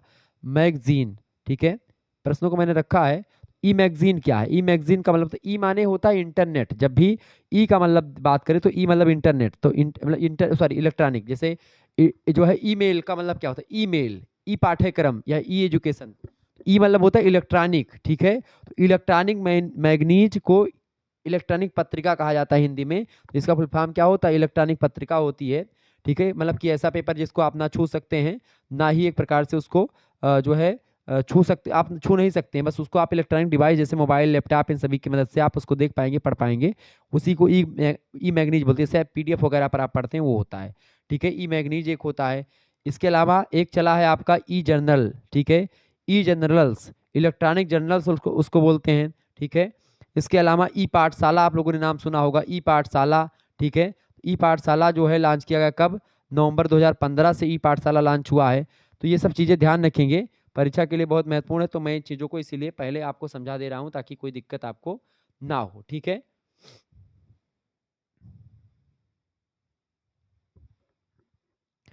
आगे देखेंगे, चलें। प्रश्न आपकी स्क्रीन पर आ चुका है, सभी लोग देखने का प्रयास करेंगे, इंपॉर्टेंट क्वेश्चंस है। अगला प्रश्न, दूरदर्शन क्रियाशील रखता है। दूरदर्शन जो होता है दृश्य इंद्रियों को और श्रव्य इंद्रियों को सभी को क्रियाशील रखता है, क्योंकि आप इसमें देखते हैं दूरदर्शन को और आवाज भी सुनाई पड़ती है। तो दृश्य श्रव्य दोनों माध्यम में Doordarshan, C option correct answer होगा। टेक्नोलॉजी शब्द की उत्पत्ति हुई है, टेक्नोलॉजी शब्द की उत्पत्ति जो हुई है ये आपका जो है टेक्चर और टेक्निकोस, इन दोनों शब्दों से हुई है। इसका डी ऑप्शन करेक्ट आंसर होगा, B एंड C दोनों। अगला क्वेश्चन, शिक्षा का मुख्य माध्यम है। शिक्षा का मुख्य माध्यम क्या है भैया? शिक्षा का मुख्य माध्यम क्या है? कंप्यूटर जो होता है शिक्षा का मुख्य माध्यम है आज के युग में। ऑप्शन नंबर इसका A करेक्ट आंसर हो जाएगा। अगला प्रश्न, कंप्यूटर का आधुनिक प्रतिरूप। कंप्यूटर का अत्याधुनिक, मतलब कि अत्याधुनिक प्रतिरूप क्या है? सुपर कंप्यूटर जो है ये कंप्यूटर का अत्याधुनिक प्रतिरूप है। Option number C correct answer हो जाएगा। नेक्स्ट क्वेश्चन से, कंप्यूटर की मुख्य विशेषताएं क्या हैं? कंप्यूटर की मुख्य विशेषताएं हैं, तीव्र गति से काम करता है, स्वचालित है और परिशुद्ध भी, मतलब कि काम जो है एक प्रकार से शुद्धता के साथ करता है। इसका करेक्ट आंसर हो जाएगा D ऑप्शन उपरोक्त सभी। आगे देखेंगे, अगला क्वेश्चन है, WWW का पूरा रूप क्या होता है, यानी कि इसका फुल फॉर्म क्या होता है? अच्छा, रेडियो का आविष्कार किसने किया था? मार्कोनी ने किया था, ये बात भी आप ध्यान रखेंगे। अच्छा, भारत में अभिक्रमित अनुदेशन की उत्पत्ति कब हुई? 1963 से हुई है, ये बात ध्यान रखेंगे, परीक्षा में प्रश्न पूछा गया है। WWW का फुल फॉर्म क्या होता है? World wide web. ठीक है, वर्ल्ड वाइड वेब इसका फुल फॉर्म है, B ऑप्शन करेक्ट आंसर हो जाएगा। आगे देखेंगे अगला क्वेश्चन आपकी स्क्रीन पर आ चुका है। प्रश्न है, एक कंप्यूटर से दूसरे कंप्यूटर में इलेक्ट्रॉनिक विधि से संदेश स्थानांतरण करने को क्या कहते हैं? डी मेल, सी मेल या ई मेल? तो क्या बोलेंगे? सभी को पता होगा ईमेल बोलेंगे। सी ऑप्शन करेक्ट आंसर होगा। ईमेल का फुल फॉर्म क्या होता है? Electronic mail. अगला क्वेश्चन से, भारत में निर्मित प्रथम कंप्यूटर, भारत में निर्मित प्रथम कंप्यूटर है परम 1000। ठीक है, परम 1000, 10,000 नहीं 1000, परम 10,000, परम 10,000 एक, परम 10,000, इसका ये ऑप्शन करेक्ट आंसर होगा। अगला प्रश्न, कंप्यूटर की कार्यप्रणाली में सम्मिलित है, कंप्यूटर की कार्यप्रणाली में आप देखें इनपुट डिवाइस सम्मिलित है, निवेश इकाई बोलते हैं इनपुट यूनिट को, प्रोसेसिंग यूनिट यानी सीपीयू जिसको बोलते हैं, और निर्गत माने होता है आउटपुट डिवाइस। तो ये आउटपुट, इनपुट और प्रोसेसिंग इन सभी से मिलकर के बनता है। डी ऑप्शन उपरोक्त सभी इसका करेक्ट आंसर हो जाएगा। कंप्यूटर का आविष्कार किसने किया था? चार्ल्स बेबेज ने किया। ए ऑप्शन करेक्ट आंसर होगा। नेक्स्ट क्वेश्चन से, निम्न में से कौन सी आउटपुट युक्ति नहीं है इनमें से? देखें, मॉनिटर, प्रिंटर और एलसीडी प्रोजेक्टर, ये सब आपके आउटपुट युक्ति हैं, आउटपुट डिवाइस हैं। स्कैनर जो होता है आपका आउटपुट डिवाइस नहीं है। इसका डी ऑप्शन राइट आंसर हो जाएगा। आगे देखेंगे अगला प्रश्न आपकी स्क्रीन पर आ चुका है, फटाफट से आप लोग देखने का प्रयास करेंगे। इंपॉर्टेंट क्वेश्चन है, ऐसे ही प्रश्न परीक्षा में आते रहते हैं, ये बात आप ध्यान रखेंगे। प्रश्न आपकी स्क्रीन पर आ चुका है। अच्छा, एक प्रश्न और आपसे पूछा जाता है, ये बताएं कि ये जो है इनसेट एक कब छोड़ा गया? इनसेट एक कब छोड़ा गया? तो 1982 में छोड़ा गया था, अप्रैल महीने में। इनसेट 2 कब छोड़ा गया? 2C, इनसेट 2C कब छोड़ा गया? 7 दिसंबर 1995 को छोड़ा गया। ये बात आप ध्यान रखेंगे। Clear? INSAT 2C। INSAT 1A कब छोड़ा गया? 1982 में, अप्रैल के महीने में, मैंने बताया। अच्छा, साइट उद्घाटित कब हुआ? साइट 1975 में, अगस्त के महीने में साइट उद्घाटित हुआ। अच्छा, इनसेट 2B प्रक्षेपित कब हुआ? 23 जुलाई 1993 में। ये बात आप ध्यान रखेंगे। आगे बढ़ते हैं। एडुसेट में क्या है? एडुसेट में क्या है? 72 चैनल शामिल हैं। डी ऑप्शन करेक्ट आंसर होगा। अगला प्रश्न है, किस नेटवर्क का क्षेत्र 1 किलोमीटर मतलब 1 मीटर से 1 किलोमीटर तक फैला है? इनमें से तो लैन जो होता है, लोकल एरिया नेटवर्क बोलते हैं लैन को। ए ऑप्शन करेक्ट आंसर हो जाएगा। अगला क्वेश्चन से, दूरदर्शन प्रभावी अधिगम का एक महत्वपूर्ण यंत्र है क्योंकि यह स्रोत है, बताएं। दूरदर्शन प्रभावी अधिगम का एक महत्वपूर्ण यंत्र है क्योंकि यह स्रोत है किसका? यह बहुइंद्रिय अनुदेशन का स्रोत है। ऑप्शन नंबर इसका बी करेक्ट आंसर हो जाएगा। आगे देखिएगा अगला क्वेश्चन है, प्रथम भारतीय उपग्रह कौन सा है? प्रथम भारतीय उपग्रह है भास्कर फर्स्ट। ऑप्शन नंबर इसका बी करेक्ट आंसर होगा। भास्कर फर्स्ट जो है ये प्रथम उपग्रह है। क्लियर? ये बात आप ध्यान रखेंगे, भारत का प्रथम है। अच्छा, ई पाठशाला की सुविधा की शुरुआत कब हुई? 2015 से हुई है। क्लियर? ये बात आप ध्यान रखेंगे। आगे देखेंगे, प्रश्न आपकी स्क्रीन पर आ चुका है। प्रश्न आपकी स्क्रीन पर आ चुका है, SITE का फुल फॉर्म क्या होता है? SITE इसका फुल फॉर्म क्या होता है? SIT का फुल फॉर्म होता है सैटेलाइट इंस्ट्रक्शनल टेलीविजन एक्सपेरिमेंट। क्या होता है? सैटेलाइट इंस्ट्रक्शनल टेलीविजन एक्सपेरिमेंट इसका फुल फॉर्म होता है। इसका ए ऑप्शन करेक्ट आंसर होगा। अगला प्रश्न है, भारत में शैक्षिक दूरदर्शन की शुरुआत कब हुई? भारत में शैक्षिक दूरदर्शन की शुरुआत कब हुई? फटाफट से आप बताएंगे। तो भारत में शैक्षिक दूरदर्शन की शुरुआत 1959 में हुई। ऑप्शन नंबर इसका बी करेक्ट आंसर होगा। भारत में रेडियो प्रसारण का प्रारंभ हुआ? रेडियो प्रसारण 1929 से प्रारंभ हुआ। डी ऑप्शन राइट आंसर होगा। एडुसेट स्थापित हुआ कब भैया? एडुसेट कब स्थापित हुआ? 2010 में। Option number A correct answer हो जाएगा। अच्छा, इनसेट जो है IB मतलब इनसेट फर्स्ट बी जो है ये एक प्रकार से ये कब प्रक्षेपित किया गया? इनसेट फर्स्ट ए जो प्रक्षेपित किया गया 1982 में प्रक्षेपित किया गया। और जो आपका ये इनसेट IB है ये 1983 में प्रकाशित किया, मतलब कि इनसेट फर्स्ट का V जो है ये प्रक्षेपित किया गया 1983 में। जबकि इनसेट फर्स्ट ए कब प्रकाशित हुआ था, मतलब छोड़ा गया था? तो ये सब सैटेलाइट हैं, ये अप्रैल 1982 में छोड़ा गया था। इनसेट फर्स्ट जो है, इनसेट फर्स्ट ए कब छोड़ा गया? तो 1982 में छोड़ा गया था, अप्रैल महीने में। और इनसेट फर्स्ट का बी जो है 1983 में छोड़ा गया। और इनसेट 2 का ए जो छोड़ा गया कब छोड़ा गया? इनसेट 2A जो छोड़ा गया है 2C, इनसेट 2C छोड़ा गया 7 दिसंबर 1995 को। इनसेट 2B का प्रक्षेपित किया गया 23 जुलाई 1993 को। ये बात आप ध्यान रखेंगे। आगे देखेंगे हमारे देश में प्रथम दूरदर्शन केंद्र कब बना। हमारे देश में प्रथम दूरदर्शन केंद्र बना है कब, तो मतलब कि कहाँ पर बना, तो नई दिल्ली में बना था। Option number C correct answer हो जाएगा। अच्छा, सीसीटीवी का फुल फॉर्म क्या होता है। सीसीटीवी का फुल फॉर्म होता है क्लोज्ड सर्किट टेलीविजन। ठीक है, ये बात आप ध्यान रखेंगे। आगे बढ़ते हैं और भी प्रश्नों को जानने का प्रयास करते हैं। फटाफट से आप देखेंगे, प्रश्न आपकी स्क्रीन पर आ चुका है। प्रश्न आ चुका है भैया, नई आर्थिक नीति संबंधित है किससे। नई आर्थिक नीति किससे संबंधित है भैया, फटाफट से आप बताने का प्रयास करेंगे। नई आर्थिक नीति उदारीकरण से, वैश्वीकरण से, निजीकरण से, या इन सभी से। बिल्कुल, तो नई आर्थिक नीति जो है उदारीकरण, निजीकरण और वैश्वीकरण इन सभी से रिलेटेड है। ऑप्शन नंबर इसका डी करेक्ट आंसर होगा, ये सभी। आगे देखेंगे अगला प्रश्न, वैश्वीकरण के मुख्य अंग हैं। वैश्वीकरण के मुख्य अंग जो है 5 हैं। ऑप्शन नंबर इसका सी करेक्ट आंसर हो जाएगा। अगला क्वेश्चन से, वैश्वीकरण का अर्थ क्या है। वैश्वीकरण का अर्थ है क्या भाई, देखिए वैश्वीकरण के अर्थ में आपका क्या क्या शामिल है भैया। देखिए सरकारीकरण की प्रक्रिया को बढ़ावा देना नहीं, व्यापार, पूंजी, तकनीकी हस्तांतरण, सूचना प्रवाह के द्वारा। वैश्वीकरण का अर्थ ये भी है, मतलब सभी भी तालमेल बैठना, विश्व को एक गांव समझना। आदेश की अर्थव्यवस्था का विश्व की अर्थव्यवस्था के साथ समन्वय करना। तो इसका बी और सी दोनों सही हैं, तो विकल्प खा और गा दोनों करेक्ट आंसर हो जाएंगे। डी ऑप्शन इसका राइट आंसर हो जाएगा। आगे देखेंगे अगला प्रश्न, भारत में नई आर्थिक नीति की घोषणा किसके द्वारा करी गई, बताइएगा। भारत में नई आर्थिक नीति की घोषणा किसके द्वारा की गई, फटाफट से आप लोग बताने का प्रयास करेंगे।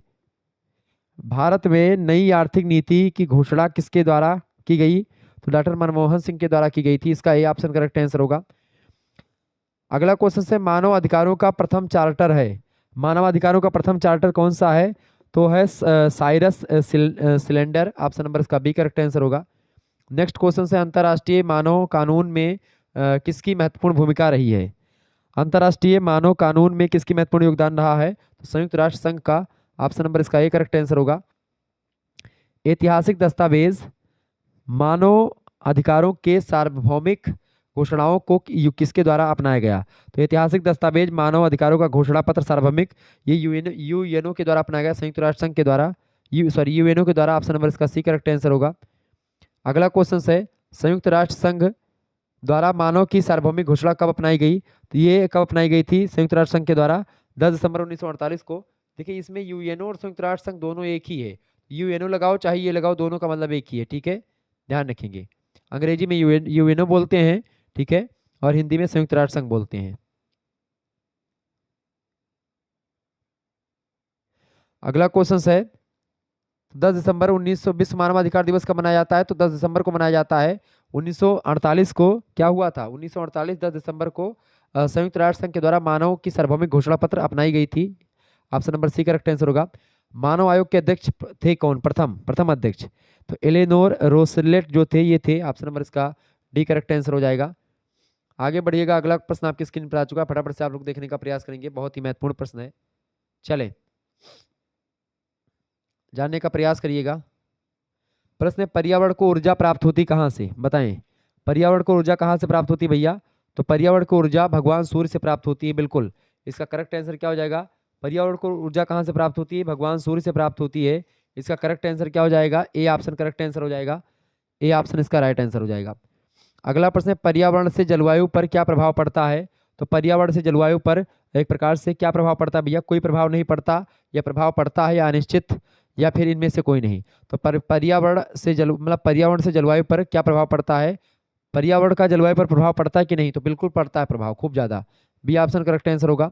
अगला क्वेश्चन से, प्रदूषण से संबंधित कौन सा कथन सत्य है, बताएं। प्रदूषण से संबंधित कौन सा कथन सत्य है, इनमें से बताएं, फटाफट से आप लोग बताने का प्रयास करेंगे। देखें, प्रदूषण से पर्यावरण के तत्व जैसे मिट्टी, जल, वायु आदि अपनी नैसर्गिक गुणवत्ता को खो देते हैं, प्रदूषण से बिल्कुल खो देते हैं। और नैसर्गिक मतलब होता है प्राकृतिक, जो उनको पहले से मिली है वो सब खो देते हैं, बिल्कुल। आर्थिक व तकनीकी विकास तथा जनसंख्या वृद्धि से पर्यावरण प्रदूषण होता है, बिल्कुल होता है, ये दोनों सही है।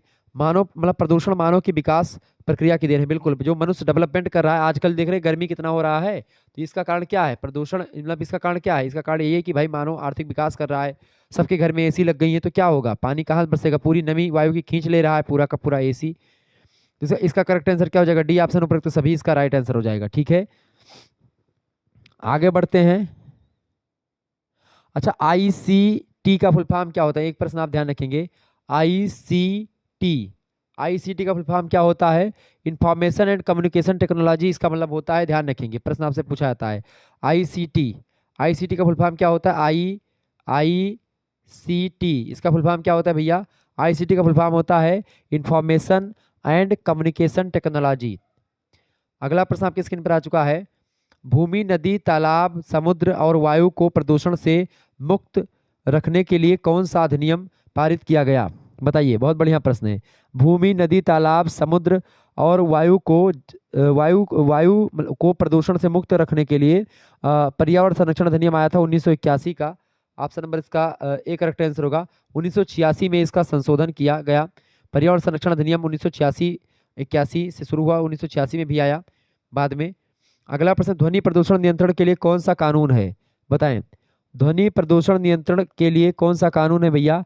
फटाफट से आप लोग बताने का प्रयास करेंगे।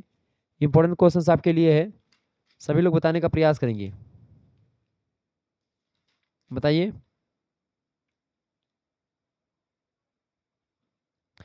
ध्वनि प्रदूषण नियंत्रण के लिए कौन सा कानून है? तो 1998 का पर्यावरण संरक्षण कानून जो है उसके लिए है। ऑप्शन नंबर इसका बी करेक्ट आंसर होगा। अगला प्रश्न है, भारत के संविधान के अनुच्छेद 48 के आस में क्या है? तो अनुच्छेद 48 का ए जो है वो पर्यावरण की रक्षा के लिए है। ऑप्शन नंबर इसका ए करेक्ट आंसर हो जाएगा। मतलब राज्य का कर्तव्य होगा कि वो अपने देश की पर्यावरण और गुणवत्ता वायु की क्वालिटी को बनाए रखेंगे। ये नीति निर्देशक सिद्धांत में भारतीय संविधान में कहा गया है, ये बात ध्यान रखेंगे। पर्यावरण को एक अमूर्त वस्तु किसने कहा? तो डेविस महोदय ने कहा था। अच्छा, विश्व पर्यावरण दिवस कब मनाया जाता है? 5 जून को मनाया जाता है, ये बात भी ध्यान रखेंगे। औपचारिक पर्यावरणीय शिक्षा का क्या अर्थ है? औपचारिक पर्यावरणीय शिक्षा का अर्थ होता है प्राथमिक पर्यावरणीय शिक्षा के पाठ्यक्रमों के द्वारा शिक्षा, व्याख्यानों के द्वारा पर्यावरणीय शिक्षा और संगोष्ठियों के द्वारा पर्यावरणीय शिक्षा, ये सब औपचारिक पर्यावरणीय शिक्षा के अर्थ हैं। डी ऑप्शन करेक्ट आंसर होगा उपयुक्त तो सभी। आगे देखेंगे, पर्यावरणीय शिक्षा में किसकी शिक्षा दी जाती है? तो पर्यावरणीय शिक्षा में पर्यावरण संबंधी समस्याओं का समाधान करने की बात बताई जाती है। पर्यावरण से रिलेटेड ज्ञान बताया जाता है। पर्यावरण प्रबंधन यानी कि जो मतलब कि जो आपका इन्वायरमेंटल जो है मैनेजमेंट है उसको बताया जाता है, और सस्टेनेबल डेवलपमेंट पर चर्चा करी जाती है। तो यानी कि ये तीनों बिल्कुल पर्यावरणीय शिक्षा के अंतर्गत दिया जाता है ज्ञान, ये सब। डी ऑप्शन ऊपर सभी करेक्ट आंसर हो जाएगा। पर्यावरण पर अधिकार है, पर्यावरण पर किसका अधिकार है? तो पर्यावरण पर भैया समस्त जीवों का अधिकार है। किसका अधिकार है पर्यावरण पर? समस्त जीवों का। ऑप्शन नंबर इसका डी राइट आंसर हो जाएगा। आगे देखेंगे, अगला प्रश्न आपकी स्क्रीन पर आ चुका है, फटाफट से आप देखेंगे। प्रश्न है, पहली बार बैगरी मैथाई सहित, बताएं, पहली बार बैगरी मैथाई सहित पर्यावरण चैंपियन को वैश्विक 500 पुरस्कार किस वर्ष प्रदान किए गए थे? फटाफट से आप लोग बताने का प्रयास करेंगे, इसका राइट आंसर क्या हो जाएगा? तो पहली बार बैगरी मैथाई सहित पर्यावरण चैंपियन को वैश्विक 500 पुरस्कार जो प्रदान किए गए थे 1987 में प्रदान किए गए थे। 1987, ऑप्शन नंबर इसका सी में दिया 1987, यहाँ पर मिट गया है, 1987 कर लेंगे, करेक्ट आंसर हो जाएगा सी ऑप्शन। अगला प्रश्न, डाप्सन इकाई का उपयोग क्या था? डाप्सन इकाई जो होती है ये ओजोन परत की मोटाई को मापने के लिए प्रयोग करते हैं। ओजोन परत क्या है? ओजोन का सूत्र क्या होता है? ओजोन परत का O3 होता है। O3 की अगर बात किए तो ये सूर्य से आने वाली पराबैंगनी किरणों को रोकता है, ओजोन परत जो है, ठीक है। इसका क्षरण हो रहा है CFC गैसेस और तमाम प्रकार की जो ग्रीन हाउस गैसेस हैं उसके कारण से ऐसा हो रहा है, ठीक है। आगे देखेंगे, अगला प्रश्न है, त्वचा कैंसर किन कारणों से होता है? Skin cancer. तो जो सूर्य की पराबैंगनी किरणें होती हैं उन्हीं से होता है। तो जब ऑस्ट्रेलिया, अंटार्कटिका या कहीं किसी देश के ऊपर जो है बहुत बड़ा गड्ढा मतलब कि बहुत बड़ा छेद हो चुका है इसके मतलब कि इसके ओजोन परत में, ओजोन परत जो है ये ऊपर वायुमंडल में स्थित है, जो कि सूर्य से जो पराबैंगनी किरणें आती हैं जो मतलब मनुष्य के योग्य किरणें नहीं होती, मनुष्य के लिए हानिकारक होती हैं, स्किन कैंसर हो सकता है उन किरणों से, उन्हीं किरणों को पराबैंगनी किरणें कहते हैं। तो उनको ये अवशोषित कर लेता है कौन? O3 यानी ओजोन जो होता है वो ओजोन परत, ओजोन लेयर, इसका सी ऑप्शन करेक्ट आंसर होगा। त्वचा कैंसर जो होता है सूर्य की पराबैंगनी किरणों से होता है। अगला प्रश्न, निम्न में से किस ईंधन को पर्यावरण स्नेही ईंधन कहा जाता है? तो पर्यावरण स्नेही ईंधन किसको कहा जाता है भैया? पर्यावरण स्नेही संपीड़ित प्राकृतिक गैस को कहते हैं। डी ऑप्शन करेक्ट आंसर हो जाएगा। अगला क्वेश्चन है, निम्न में से कौन सा वाहनों के लिए सबसे कम प्रदूषक ध्वनि मतलब कि कौन सा सबसे कम प्रदूषक ध्वनि है इनमें से? तो संपीड़ित प्राकृतिक गैस, ऑप्शन नंबर इसका सी करेक्ट आंसर हो जाएगा। मतलब कि ईंधन कौन सा सबसे कम जो है प्रदूषण करता है? तो आपका वो करता है CNG, ठीक है। CNG का फुल फॉर्म क्या होता है? कंप्रेस्ड नेचुरल गैस, संपीड़ित प्राकृतिक गैस को ही कंप्रेस्ड नेचुरल गैस कहते हैं CNG। सीएनजी जो होता है ये क्या करता है, सीएनजी आपका जो है क्या होता है, इको फ्रेंडली होता है, ये पर्यावरण को ज़्यादा नुकसान नहीं पहुंचाता है। डीजल पेट्रोल बहुत ज़्यादा नुकसान पहुंचाते हैं। राष्ट्रीय पर्यावरण शोध संस्थान कहाँ स्थित है, राष्ट्रीय पर्यावरण शोध संस्थान नागपुर में स्थित है, option number C correct answer होगा। अगला प्रश्न है, संयुक्त राष्ट्र पर्यावरण कार्यक्रम का मुख्यालय कहाँ स्थित है, संयुक्त राष्ट्र पर्यावरण कार्यक्रम का मुख्यालय नैरोबी में स्थित है, option number A correct answer हो जाएगा। विश्व पर्यावरण संरक्षण दिवस कब मनाया जाता है, विश्व पर्यावरण संरक्षण दिवस 22 नवंबर को मनाया जाता है, ऑप्शन नंबर इसका ए करेक्ट आंसर होगा। आगे देखेंगे, वायु प्रदूषण निवारण एवं नियंत्रण अधिनियम किस सन में अधिनियमित हुआ, तो 1981 में अधिनियमित हुआ, इसका ए ऑप्शन करेक्ट आंसर हो जाएगा। आगे देखिएगा, अगला प्रश्न आपकी स्क्रीन पर आ चुका है। चलें, अगला क्वेश्चन आपकी स्क्रीन पर आ चुका है। सर्वप्रथम रानी लक्ष्मीबाई राष्ट्रीय शारीरिक शिक्षा संस्थान की स्थापना कहाँ की गई थी, तो ये ग्वालियर में की गई थी, मध्य प्रदेश ग्वालियर में, ऑप्शन नंबर इसका ए करेक्ट आंसर हो जाएगा। नेक्स्ट क्वेश्चन है, किस वर्ष ब्रिटिश सरकार ने शिक्षा में सुधार के लिए सैडलर आयोग की स्थापना की थी, बताएं। किस वर्ष ब्रिटिश सरकार ने शिक्षा में सुधार के लिए सैडलर आयोग की स्थापना करी थी, तो 1917 ईस्वी में, ऑप्शन नंबर इसका ए करेक्ट आंसर हो जाएगा। अगला क्वेश्चन है, लॉर्ड मैकाले किससे संबंधित हैं, बताएं।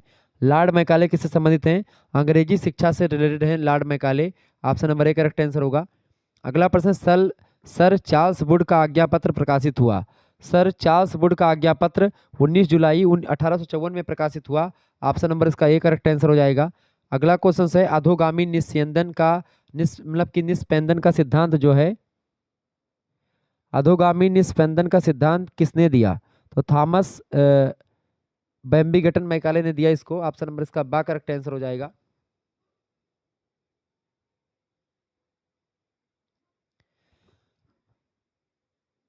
अगला प्रश्न आपकी स्क्रीन पर आ चुका है, फटाफट से आप लोग देखने का प्रयास करेंगे। चलिए, प्रश्न है, राधा कृष्णन आयोग की सिफारिशें संबंधित हैं, राधा कृष्णन आयोग की जो सिफारिशें हैं किससे संबंधित हैं भाई, तो राधा कृष्णन आयोग की जो सिफारिशें हैं उच्च शिक्षा से संबंधित हैं, ऑप्शन नंबर इसका ए राइट आंसर हो जाएगा।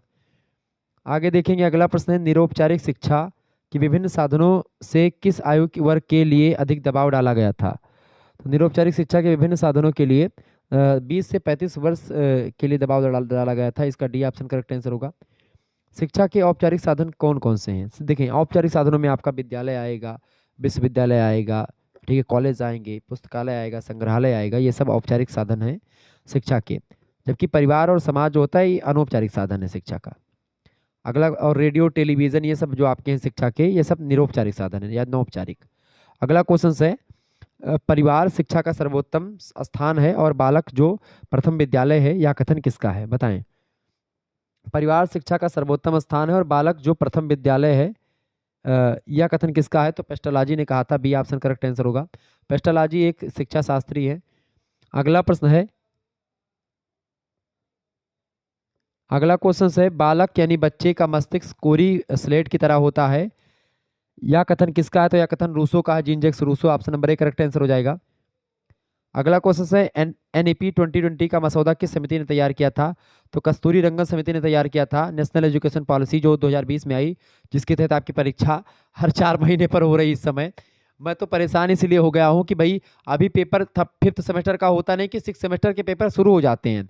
अब सोचो, अभी 6th सेमेस्टर की तैयारी हो रही है आपकी, अब ये देखिए 6th सेमेस्टर की तैयारी आप कर लेंगे, अब तुरंत जो है जो 4th वाले बच्चे होंगे उनकी तैयारी इस समय, यानी 4th की परीक्षा 6th की और 2nd की एक साथ होती है, तो अब 2nd सेमेस्टर की परीक्षा वाले जो होंगे, अब तुरंत जो है 3rd सेमेस्टर का पेपर अभी आपका ये लगभग सितंबर, मतलब वही नवंबर अक्टूबर से शुरू हो जाएगा, नवंबर से शुरू हो जाएगा, ठीक है। आप देखेंगे कई विश्वविद्यालय शुरू कर देंगे नवंबर से, कुछ दिसंबर, कुछ जनवरी, कुछ फरवरी, मार्च तक पेपर हुआ है भाई 3rd सेमेस्टर का, और अप्रैल से शुरू हो गया आपका ये, ठीक है, लास्ट अप्रैल से 6th सेमेस्टर। तो बड़ा कुल फास्ट इस समय, चूंकि ये शिक्षा नीति का ही प्रकोप है और उस समय कोरोना भी था जब शिक्षा नीति आई थी, तो बड़ा पीछे चला गया था कोर्स, इसीलिए इसको बराबर करने में लगे हुए हैं। तो एनईपी शिक्षा का जो फार्मूला है 5+3+3+4 का है, ठीक है। 5 मतलब इसमें कक्षा 1 से पहले के 3 क्लास और कक्षा 1 और 2 इसमें शामिल है। इसमें 3 वाले में क्या शामिल है, कक्षा आप मतलब कि आपका 3, 4 और 5, इसमें आपका 6, 7 और 8, और इस 4 में आपका 9, 10, 11 और 12, ठीक है, ये शामिल है। आगे बढ़ते हैं और प्रश्नों को जानने का प्रयास करते हैं। फटाफट से एक बार वीडियो को लाइक कर दीजिएगा। प्रश्न आपकी स्क्रीन पर आ चुका है भाई। प्रश्न है, पंचमुखी शिक्षा के अंतर्गत पंचमुखी शिक्षा के अंतर्गत क्या शामिल है भाई, फटाफट से आप लोग बताने का प्रयास करेंगे। पंचमुखी शिक्षा के अंतर्गत शामिल है, पंचमुखी शिक्षा के अंतर्गत शारीरिक और व्यवहारिक शिक्षा शामिल है। शारीरिक शिक्षा, व्यवहारिक शिक्षा, कला शिक्षा, नैतिक शिक्षा और बौद्धिक शिक्षा, ये सब शामिल है आपका पंचमुखी शिक्षा के अंतर्गत। डी ऑप्शन करेक्ट आंसर होगा ये सभी। अगला क्वेश्चन है, किस केंद्रीय मंत्रालय के अंतर्गत नवोदय विद्यालय समिति और केंद्रीय विद्यालय संगठन स्वायत्त निकाय हैं, बताइएगा। इसका करेक्ट आंसर क्या हो जाएगा, गृह मंत्रालय, रक्षा मंत्रालय या वित्त मंत्रालय या फिर मानव संसाधन विकास मंत्रालय। तो करेक्ट आंसर हो जाएगा मानव संसाधन विकास मंत्रालय, डी ऑप्शन। अच्छा, मानव संसाधन विकास मंत्रालय का नाम बदल करके ये कर दिया गया नई शिक्षा नीति के द्वारा शिक्षा मंत्रालय, ठीक है। आगे देखेंगे, नवोदय विद्यालय संगठन का उद्देश्य है, नवोदय विद्यालय संगठन का उद्देश्य होता है ग्रामीण क्षेत्र के बालकों को शिक्षा प्रदान करने हेतु और ग्रामीण क्षेत्र के अनुसूचित जाति और जनजाति बालकों को शिक्षा प्रदान करना, दोनों। इसका करेक्ट आंसर हो जाएगा सी ऑप्शन, विकल्प का और खा दोनों। अगला प्रश्न है, जवाहर नवोदय विद्यालय का गठन कब हुआ था। जवाहर नवोदय विद्यालय का गठन हुआ था 1986 में, option number A correct answer हो जाएगा।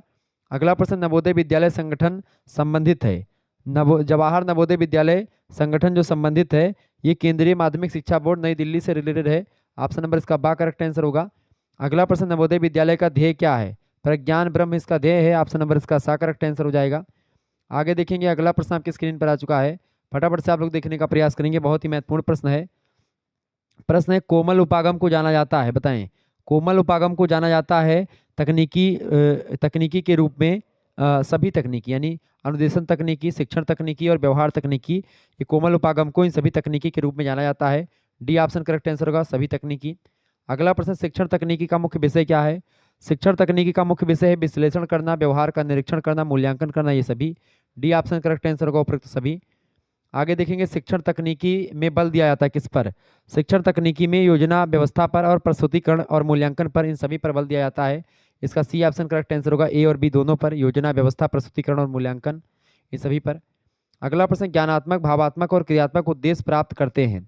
ज्ञानात्मक भावात्मक और क्रियात्मक उद्देश्य प्राप्त करते हैं शैक्षिक तकनीकी के द्वारा, option number A correct answer होगा, जो है एजुकेशनल टेक्नोलॉजी के द्वारा। दार्शनिक मनोवैज्ञानिक व सामाजिक ज्ञान प्रयोग होता है, दार्शनिक मनोवैज्ञानिक व सामाजिक ज्ञान का प्रयोग शिक्षण प्रक्रिया में होता है, ऑप्शन नंबर इसका बी करेक्ट आंसर हो जाएगा। अगला प्रश्न, शिक्षण तकनीकी का प्रयोग किया जाता है विकास में, किस विकास में, तो शिक्षण तकनीकी का प्रयोग किया जाता है शिक्षा संबंधी विकास में, option number A correct answer हो जाएगा। अगला प्रश्न, शिक्षण तकनीकी के द्वारा होता है, शिक्षण तकनीकी के द्वारा जो क्या होता है, शिक्षण तकनीकी के द्वारा अध्यापकों और विद्यार्थियों के व्यवहार पर नियंत्रण होता है, शिक्षण प्रतिमानों का निर्माण होता है, शिक्षा का नियोजन करा जाता है, शिक्षा की व्यवस्था करी जाती है, शिक्षा का मार्गदर्शन, शिक्षा में समस्याओं का समाधान और शिक्षा में से संबंधित लोगों पर नियंत्रण, ये सब एक प्रकार से शैक्षिक तकनीकी के द्वारा संभव है, option number D correct answer हो जाएगा उपयुक्त सभी। आगे देखेंगे, अनुदेशन तकनीकी का विकास किया गया है, अनुदेशन तकनीकी का विकास जो है ब्रूनर और ग्लेसर महोदय ने किया है, ऑप्शन नंबर इसका बा करेक्ट आंसर हो जाएगा। आगे बढ़िएगा, अगला क्वेश्चन है, अनुदेशन तकनीकी है, अनुदेशन तकनीकी क्या है, देखें अनुदेशन तकनीकी जो होती है सूचना देना, पाठ्य वस्तु को प्रस्तुत करने की प्रक्रिया, प्रशिक्षण और सीखने की प्रक्रिया को विशिष्ट उद्देश्य के अनुसार प्ररूपित, क्रियान्वित और मूल्यांकन करने की विधि, ये सब अनुदेशन तकनीकी में शामिल है। अनुसंधान कार्य व मानवीय सीखने के आदान प्रदान की प्रक्रिया, ये तीनों प्रक्रियाएं सब प्रक्रियाएं अनुदेशन तकनीकी की ही हैं, डी ऑप्शन इसका करेक्ट आंसर हो जाएगा।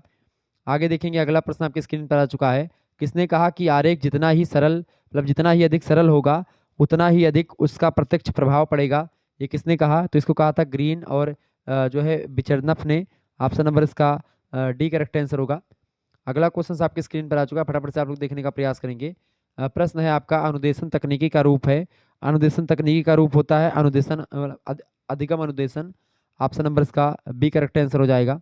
अभिक्रमित अनुदेशन और अधिगम अनुदेशन, इसका बी का करेक्ट आंसर हो जाएगा अधिगम अनुदेशन। एक बात और ध्यान रखेंगे, को करिकुलर मास्टर यूट्यूब चैनल को आप सब्सक्राइब कर लीजिएगा, क्योंकि यहाँ पर आपकी परीक्षाओं के लिए जो आपका को करिकुलर कोर्स होता है बेसिकली खास करके communication skill and personality development का, तो यहाँ पर कई विश्वविद्यालय क्वेश्चन पेपर को सॉल्व करवाया गया है और कई मॉडल पेपर, बहुत सारे जो है क्वेश्चन पेपर मॉडल पेपर सब आपको मिल जाएंगे सॉल्व फॉर्म में को करिकुलर मास्टर पर, तो आप इस चैनल को सब्सक्राइब कर लीजिएगा को करिकुलर मास्टर को, ठीक है, ध्यान रखेंगे। आगे बढ़ते हैं, अगला प्रश्न आपकी स्क्रीन पर आ चुका, फटाफट से आप लोग देखने का प्रयास करेंगे। चले, प्रश्न आपकी स्क्रीन पर आ चुका, कंप्यूटर का शैक्षिक उपयोग है, बताएं कंप्यूटर का शैक्षिक उपयोग क्या है भाई। देखिए कंप्यूटर का शैक्षिक उपयोग है शिक्षण एवं अनुदेशन में, बिल्कुल परीक्षा और मूल्यांकन में भी कंप्यूटर का प्रयोग होता है, शैक्षिक प्रबंधन में भी कंप्यूटर का प्रयोग किया जाता है। तो इसका करेक्ट आंसर क्या हो जाएगा? डी ऑप्शन उपरोक्त सभी। आगे देखेंगे अगला क्वेश्चन है, निम्नलिखित में से कौन सा कंप्यूटर का मस्तिष्क कहलाता है? तो कंप्यूटर का मस्तिष्क सीपीयू को कहा जाता है, सेंट्रल प्रोसेसिंग यूनिट को। ऑप्शन नंबर इसका बी करेक्ट आंसर हो जाएगा। आगे देखेंगे अगला क्वेश्चन आपकी स्क्रीन पर आ चुका है, भारत सरकार ने कब कंप्यूटर साक्षरता एवं विद्यालय में अध्ययनरत कार्यक्रम प्रारंभ किए? बताएं। भारत सरकार ने कंप्यूटर साक्षरता और विद्यालय में अध्ययन कार्यक्रम प्रारंभ किया कब? 1984-85 में। Option number C correct answer हो जाएगा। अगला क्वेश्चन आपके स्क्रीन पर आ चुका है, कंप्यूटर सह अनुदेशन में विशेषज्ञों की आवश्यकता होती है? बताएं। कंप्यूटर सह अनुदेशन में विशेषज्ञों की आवश्यकता होती है किस प्रकार? कंप्यूटर अभियंता यानी कंप्यूटर इंजीनियरों की। Option number B correct answer हो जाएगा। अगला प्रश्न है, अभिक्रमित अनुदेशन के संबंध में क्या कथन सत्य नहीं है इनमें से? तो पाठ्य सामग्री को छोटे अंशों में विभाजित किया जाता है, ये कथन बिल्कुल गलत है। बाकी इस विधि में छात्र निष्क्रिय रहता है, व्यक्तिगत भेदों पर ध्यान नहीं दिया जाता है। ठीक है, तो अभिक्रमित अनुदेशन के संबंध में यह कथन बिल्कुल गलत है। आगे देखेंगे अगला क्वेश्चन है, वर्ल्ड वाइड वेब का निर्माण कब किया गया? वर्ल्ड वाइड वेब का मतलब कि WWW का जो है निर्माण 1990 के दशक में किया गया। सी ऑप्शन करेक्ट आंसर होगा। URL का पूरा नाम क्या है? URL का पूरा नाम है uniform resource locator. Option number इसका ए करेक्ट आंसर हो जाएगा। नेक्स्ट क्वेश्चन है, कंप्यूटर में रैम का पूर्ण नाम क्या है? रैम का फुल फॉर्म क्या होता है? रैम का फुल फॉर्म होता है रैंडम एक्सेस मेमोरी। ठीक है, और रोम का फुल फॉर्म क्या होता है भाई? देखिए रोम का फुल फॉर्म होता है रीड ओनली मेमोरी। ठीक है, रीड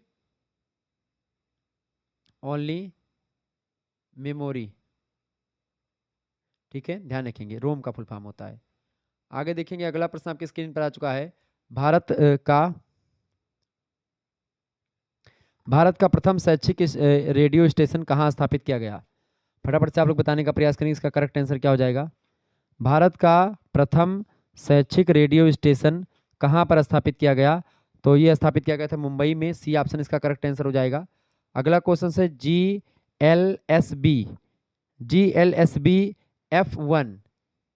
GSLV F फर्स्ट को कब प्रक्षेपित किया गया? 2004 में प्रक्षेपित किया गया इसको। सी ऑप्शन करेक्ट आंसर हो जाएगा। अगला प्रश्न है, निम्नलिखित में से किसको दूरदर्शन क्रियाशील रखता है? बताएं, निम्नलिखित में से किसको दूरदर्शन जो होता है वो क्रियाशील रखता है? तो दृश्य इंद्रियों को और श्रव्य इंद्रियों दोनों को, ए और बी दोनों को। सी ऑप्शन इसका करेक्ट आंसर होगा। भारत में उपग्रह अनुदेशन प्रयोग कब प्रारंभ हुआ? भारत में उपग्रह अनुदेशन प्रयोग जो हुआ सैटेलाइट का, वो 1975 क्षेत्र में शुरू हुआ। बी ऑप्शन करेक्ट आंसर हो जाएगा। भारत में माध्यमिक विद्यालय दूरदर्शन प्रकल्प कब प्रारंभ हुआ? तो माध्यमिक विद्यालय दूरदर्शन प्रकल्प जो प्रारंभ हुआ ये 24 अक्टूबर 1961 को प्रारंभ हुआ। इसका बी ऑप्शन करेक्ट आंसर हो जाएगा। भारत में किसने उच्च शिक्षा दूरदर्शन प्रकल्प प्रारंभ किया? तो किसने प्रारंभ किया गया था या किसके द्वारा प्रारंभ किया गया? विश्वविद्यालय अनुदान आयोग यानी UGC के द्वारा। ऑप्शन नंबर इसका A correct answer, university grant commission. UGC का फुल फॉर्म क्या? UGC यूनिवर्सिटी ग्रांट कमीशन, विश्वविद्यालय अनुदान आयोग। अगला प्रश्न, प्रणाली के आधार पर दूरदर्शन के प्रकार हैं। प्रणाली के आधार पर दूरदर्शन के प्रकार में आपका देखिए दूरदर्शन क्या होता है? CCTV भी एक दूरदर्शन का ही प्रकार है प्रणाली के आधार पर। STB और OCTV ये सभी, ऑप्शन नंबर डी होगा उपरोक्त सभी। अगला क्वेश्चन है, दूरदर्शन क्रियाशील रखता है। दूरदर्शन जो होता है ये दृश्य इंद्रियों को और श्रव्य इंद्रियों को दोनों को क्रियाशील रखता है। सी ऑप्शन इसका करेक्ट आंसर हो जाएगा, उपरोक्त दोनों। आगे देखेंगे मानव अधिकारों की, प्रश्न आपकी स्क्रीन पर आ चुका, मानव अधिकारों की सार्वभौम घोषणा किसकी अध्यक्षता में हुई? बताएं, फटाफट से आप लोग बताने का प्रयास करेंगे, इसका करेक्ट आंसर क्या हो जाएगा? प्रश्न आपसे पूछा गया मानव अधिकारों की सार्वभौमिक घोषणा किसकी अध्यक्षता में हुई थी? तो ये हुई थी एलेनोर रोसलेट की अध्यक्षता में। Rowlatt option number A correct answer होगा। ये प्रथम अध्यक्ष थे मानव आयोग के, जो 10 दिसंबर 1948 में सार्वभौमिक घोषणा पत्र अपनाई गई थी संयुक्त राष्ट्र संघ के द्वारा, उसके अध्यक्ष यही थे। ठीक है, आगे देखेंगे मानव की सार्वभौमिक घोषणा कब लागू होती है? बताएं, मानव की सार्वभौमिक घोषणा कब लागू होती है? तो मानव की सार्वभौमिक घोषणा जो लागू होती किस पर? संयुक्त राष्ट्र के समस्त देशों के नागरिकों पर, ऐसा नहीं है। धर्म, नस्ल, लिंग और सांस्कृतिक देखभाल के बिना प्रत्येक पर, सभी पर। मतलब इन सभी को देखने के बिना सभी पर जितने भी हैं सभी देश पर लागू है, बी ऑप्शन करेक्ट आंसर होगा। अगला प्रश्न, किस वर्ष में बाल अधिकारों की घोषणा हुई? बाल अधिकारों की घोषणा 1948 में हुई, ऑप्शन नंबर इसका ए करेक्ट आंसर होगा। अगला प्रश्न है, किस देश ने मनुष्य और नागरिक अधिकारों की घोषणा अपनाई? बताएं, किस देश ने मनुष्य और नागरिक अधिकारों की घोषणा अपनाया? तो फ्रांस ने अपनाया था, डी ऑप्शन इसका करेक्ट आंसर हो जाएगा। अगला प्रश्न है, भारत में एनएचआरसी राष्ट्रीय मानवाधिकार आयोग का गठन कब हुआ? तो राष्ट्रीय मानवाधिकार का गठन जो हुआ भारत में 1993 में हुआ, इसका ए ऑप्शन करेक्ट आंसर हो जाएगा। नेक्स्ट क्वेश्चन है, human rights and inhuman rocks पुस्तक के लेखक कौन है? Human rights and inhuman rocks पुस्तक को लिखा है आर कृष्ण अय्यर ने, option number B correct answer हो जाएगा इसका। राष्ट्रीय मानवाधिकार आयोग का मुख्यालय कहाँ है? राष्ट्रीय मानवाधिकार आयोग का मुख्यालय जो है ये नई दिल्ली में है, दिल्ली में, option number C correct answer हो जाएगा। अगला प्रश्न, भारतीय संविधान के लेखों में 21वें प्रावधान क्या है? 21 अनुच्छेद 21 जो है भारतीय संविधान का जो अनुच्छेद है वो अनुच्छेद 21 में क्या कहा गया है? जीवंत और उदार जीवन का अधिकार, मतलब कि जीवन का अधिकार जो दिया गया है, जीवंत और उदार जीवन का अधिकार दिया गया है, ऑप्शन नंबर इसका बी करेक्ट आंसर हो जाए। जीवन का अधिकार दिया गया है, सभी व्यक्ति को जीने का अधिकार है। अगला प्रश्न आपकी स्क्रीन पर आ चुका है, फटाफट से आप लोग देखने का प्रयास करेंगे। इंपॉर्टेंट प्रश्न है, खनिज उत्खनन का पर्यावरण पर क्या प्रभाव पड़ता है? खनिज उत्खनन का पर्यावरण पर प्रभाव पड़ता है, वायु प्रदूषण में वृद्धि होती है, जल प्रदूषण में भी वृद्धि होती है खनिज उत्खनन से, और ध्वनि प्रदूषण में भी वृद्धि होती है, ये बात ध्यान रखेंगे, यानी कि इन सभी प्रदूषण में वृद्धि होती है, डी ऑप्शन इसका करेक्ट आंसर होगा। अगला प्रश्न, नगरीकरण का पर्यावरण पर क्या प्रभाव पड़ता है? नगरीकरण से भी वायु प्रदूषण में वृद्धि, जल प्रदूषण में वृद्धि और ध्वनि प्रदूषण में नगरीकरण से वृद्धि होती है, डी ऑप्शन इन सभी, ऊपर सभी। अगला प्रश्न है, औद्योगिकरण का पर्यावरण पर क्या प्रभाव पड़ता है?